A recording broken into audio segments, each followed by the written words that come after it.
You know that old saying, the grass is always greener on the other side? Yeah, well, sometimes that grass is fake turf laid over a sewage pit.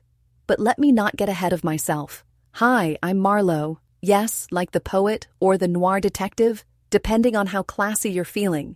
And this is the story of how I torpedoed my marriage, my family, and, let's be honest, my dignity, all for a man I barely knew. It started innocently enough, I swear. My husband, Bram, and I had been together since forever. Like I was 21 when we met, and let me tell you, back then, he was the guy. Funny, solid, the kind of man who remembered to fill your gas tank without being asked. We built this beautiful, stable life together. A house, 3 kids, a dog who I may or may not have liked more than Bram at times. But somewhere along the way, I stopped feeling alive. And look, I know how that sounds. Poor Marlowe, bored in her big house with her doting husband and 3 grown kids. How tragic. But I wasn't me anymore. I was just someone's wife, someone's mom, someone who vacuumed a lot. And then came Zach. Oh, Zach. The name alone sounded like trouble. He was the new guy at my office, a graphic designer, or, as he liked to call himself, a visual storyteller. I mean, come on. He had these stupidly perfect tattoos, like they'd been curated for an art exhibit, and a way of leaning in when he talked to you, like you were the only person in the room. One day, we were chatting by the coffee machine, and he asked me, "Marlowe, when was the last time you did something for you?" And I froze, because, well, when was the last time? That's how it started. Harmless conversations about life, dreams, and how Bram didn't get me anymore. I know cliché, right? Cue the world's tiniest violin. But Zach made me feel seen. Like I wasn't just a wife with a casserole dish in one hand and a grocery list in the other. Like maybe, just maybe, I could still be the girl who danced barefoot in the rain. And before I knew it, I was sneaking out of the office on my lunch breaks to meet him at this tiny coffee shop where no one knew us. I told myself it was nothing serious, just a little harmless excitement. But there's nothing harmless about a man who knows how to look at you like you're the most interesting story he's ever heard. I wish I could say I fought harder against it, that I thought about Bram, or our kids, or the years we'd spent building a life together. But the truth is, I let myself fall, head first and dizzy, into Zach's world. And once you've tasted that kind of reckless freedom, it's hard to go back to casserole dishes and grocery lists. So there I was, living a double life like some third-rate soap opera character. At home, I was Marlowe the responsible, folding laundry, making dinner, listening to Bram talk about his work like I wasn't dreaming about someone else. And then there was Marlowe the rebel, sneaking out to meet Zach, my visual storyteller, who probably couldn't balance a checkbook to save his life, but somehow made me feel like a damn queen. It wasn't long before things spiraled. Zach wasn't the kind of guy who did things halfway, you know. He'd call me late at night, knowing Bram was snoring 2 feet away, and whisper, "I can't stop thinking about you, Marlowe. I want to steal you away. Steal me away," like I was some prize in a carnival game. And here's the worst part. I liked it. I mean, what woman doesn't want to feel like she's worth stealing? Then came the weekend that changed everything. I told Bram I was going to a girls' trip with my old college friends. It wasn't a complete lie. I did text them once from the road, just to keep the alibi solid. But in reality, I was heading to Zach's place, a loft apartment that looked like an Urban Outfitters catalog threw up on it. Edison bulbs, vinyl records, a plant he called Steve. I spent 48 hours there, wrapped up in this reckless, giddy haze of wine, bad indie music, and the kind of attention that made me forget I had a husband waiting for me at home. When I got back on Sunday night, Bram was waiting for me in the kitchen. He had that look, half worried, half suspicious, like he wasn't sure if I'd been with girlfriends or committing tax fraud. I played it cool, of course. Kissed his cheek, said I was exhausted from the trip. But something had shifted. Bram wasn't stupid. He knew. Maybe he didn't have proof yet, but he knew. That week, I came home to find my suitcases on the porch. Bram was standing there, arms crossed, his face unreadable. He said, "If you're going to disappear for 2 days without a word, then you can disappear for good." And just like that, I was out. I'd love to tell you that I cried, begged him to take me back, promised to change. But I didn't. Instead, I grabbed my things and drove straight to Zach's. Because in my head, this was freedom. This was my new life. Messy, spontaneous, full of potential. I thought I was choosing happiness. Spoiler alert, I was choosing chaos. 2 months into my fresh start with Zach, and let me tell you, it wasn't exactly the rom-com montage I'd imagined. You know, the one where the woman finds herself while twirling in a flowy dress on a windswept beach? Yeah, no. Turns out, freedom comes with dirty laundry, unpaid bills, and a man-child who thinks a good dinner is ordering Thai takeout 3 nights in a row. Zach's loft was an experience. At first, I thought it was quirky, like the mismatched furniture and the random art supplies strewn everywhere gave it character.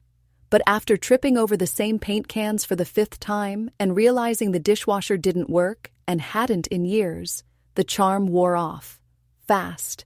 But hey, I told myself this was just part of the adjustment. Life is messy, Marlo. You're living, not just existing. I repeated that line so many times I almost believed it. Then there was Zach himself. God, he was magnetic. He could talk his way out of anything, like when he forgot to pay the electricity bill and the lights went out mid-Netflix binge. "Babe," he said, lighting a candle like he was starring in a Victorian romance, "who needs electricity when we have this?" He gestured at the dimly lit room where Steve the plant was looking particularly droopy. I laughed because, well, what else was I supposed to do? Admit that maybe Bram, reliable, boring Bram, would never let the lights get cut off? No, thank you. Speaking of Bram, he called me a few times during those 2 months. At first, I ignored him. What could we possibly have to talk about? He'd kicked me out, remember? But one day, curiosity got the better of me, and I answered. His voice was steady, calm, too calm. "Marlo," he said, "I think we should talk about the divorce. Maybe take a step back and think this through." I almost laughed. Step back? Bram, you threw me out like last week's leftovers. I'm not the one who needs to rethink things. There was this pause, you know, the kind where you can tell someone's choosing their words carefully. "I didn't throw you out, Marlo. You made your choice. But if you ever want to come back, we can talk." My stomach twisted, but my pride stepped in before I could process the weight of what he'd said. "There's nothing to talk about, Bram. You wanted me gone, and now I'm gone. Enjoy your perfect, tidy life." I hung up, shaking but victorious, or so I thought. The kids were a different story. Nolan and Wes had practically dropped off the map. Nolan, my oldest, sent me one curt text. "Mom, don't bother." Wes was a bit softer but still distant. "Dad said you're doing okay," he told me in a rare phone call. That true? I didn't know what stung more, the fact that they were talking to Bram about me or that I had no good answer. Emma, sweet Emma, was my lifeline. She'd call every week, her voice warm but strained, like she was carrying a weight too heavy for her. "Mom, how's Zach?" she'd ask, and I'd gush about his latest mural or some goofy thing he'd said, like I was trying to sell her on a life I wasn't even sure I believed in. "That's great," she'd reply, but I could hear the disappointment seeping through the phone. Meanwhile, Zach kept the illusion alive. Sure, he couldn't keep track of a budget to save his life, and his charisma was starting to feel more like irresponsibility with good PR, but he still knew how to pull me back in. Like when he showed up with a bouquet of sunflowers after I'd had a meltdown over the mountain of laundry in the corner. "For my sunshine," he said with that grin, and I melted. Because I wanted to believe. I needed to believe. But late at night, when Zach was snoring and the loft was too quiet, doubts would creep in. What if Bram was right? What if I had made a mistake? But then I'd shake it off. I wasn't going to crawl back to the life I'd left behind. I wasn't going to admit failure. Not yet. I turned 46 this year, And let me tell you, starting over at this age isn't as glamorous as those self-help books make it sound. Sure, there's freedom in letting go of the past, but there's also a whole lot of logistical headaches. At least the divorce itself was pretty smooth. I mean, our kids, Nolan, Wes, and Emma, are all adults now. No custody battles, no child support. Just two people dividing up the life they built together like it's an estate sale. Bram and I worked out the finances through our lawyers. I left him the house. It just seemed easier that way.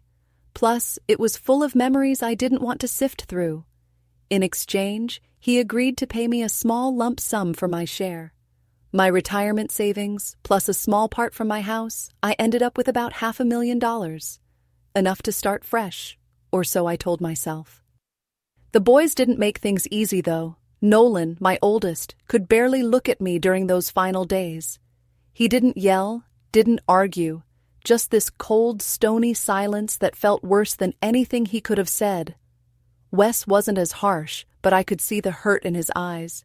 Every time he texted me, it felt like he was holding back, like he wanted to say something but couldn't find the words. Emma, sweet Emma. She chose to stay with Bram after I left, and I couldn't blame her. But she still called, still checked in. "I just want you to be happy, Mom," she'd say, even though I knew she didn't fully understand why I left. How could she? I barely understood it myself. Then there was Zach. He was thrilled when I told him the divorce was finalized. "It's official, babe," he said, wrapping his arms around me like we'd just won the lottery. And for a while, I let myself bask in that feeling. I ignored the quiet voice in my head, whispering that something felt off. Because Zach was still Zach, charming, attentive, always ready with a compliment or a joke to lighten the mood. If there were cracks in his armor, I didn't see them yet. Or maybe I didn't want to. The real turning point came just after the divorce.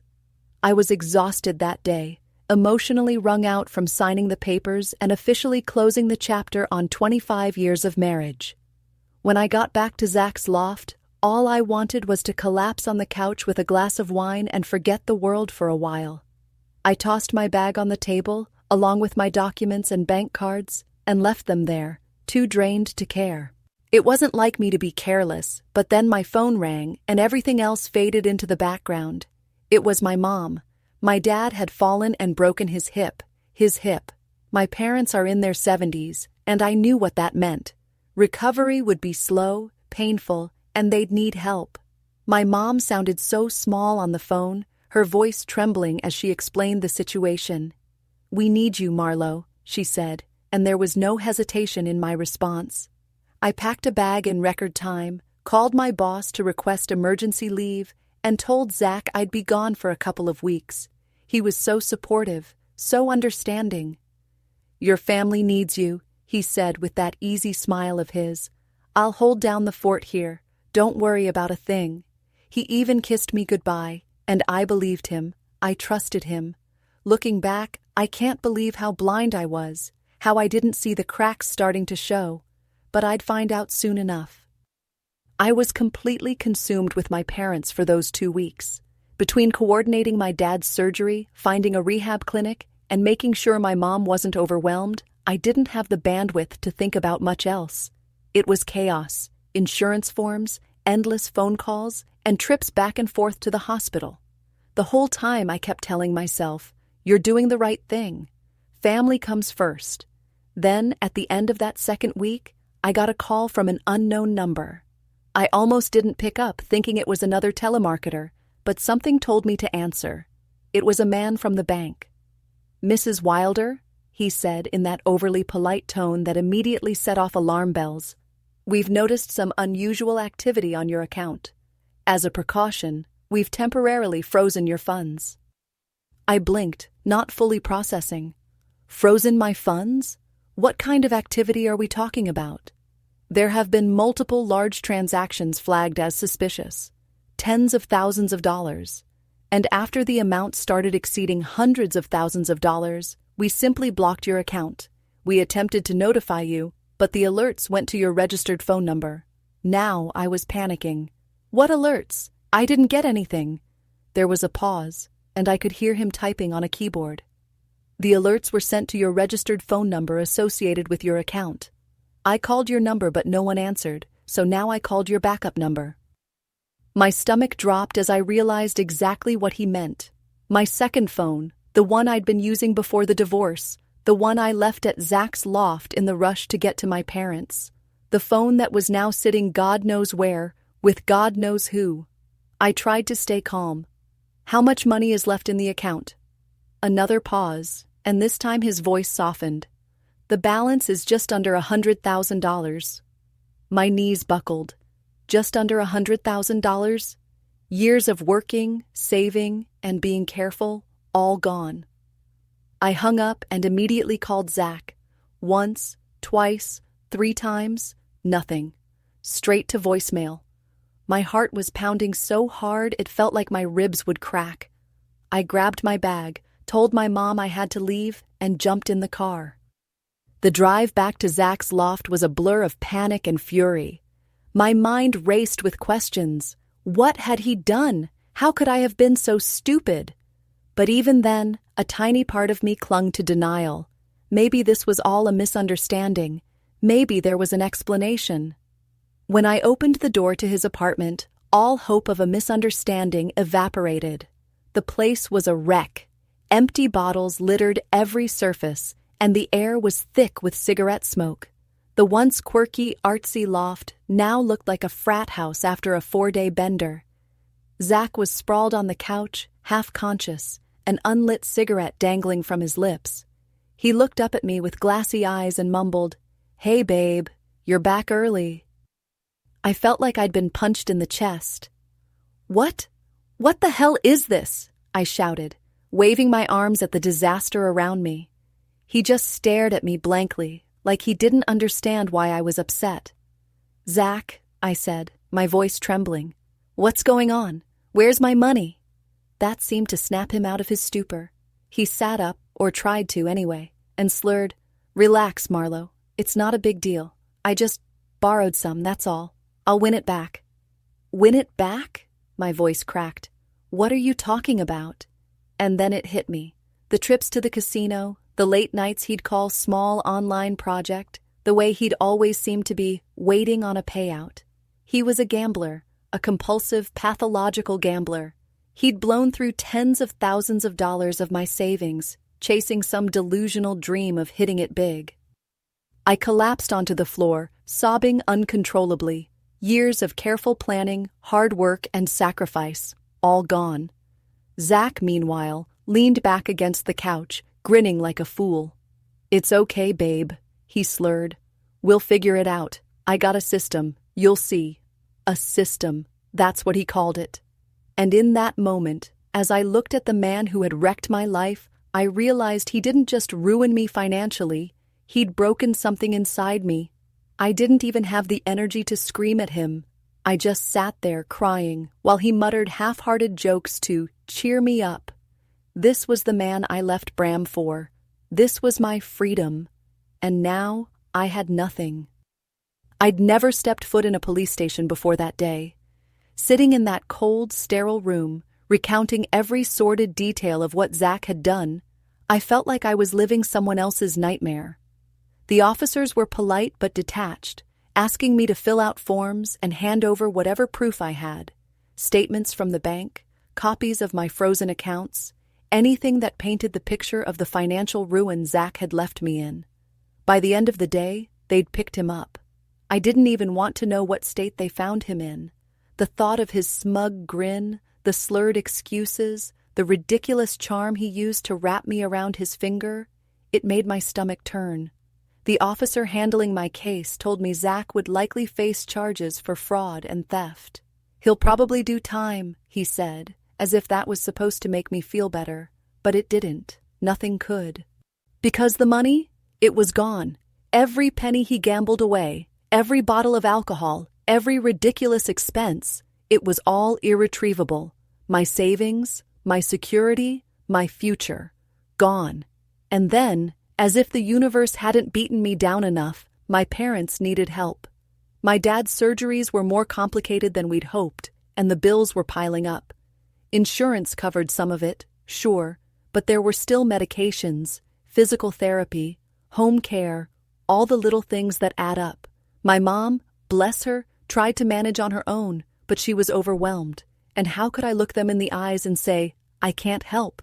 They were my parents. They needed me.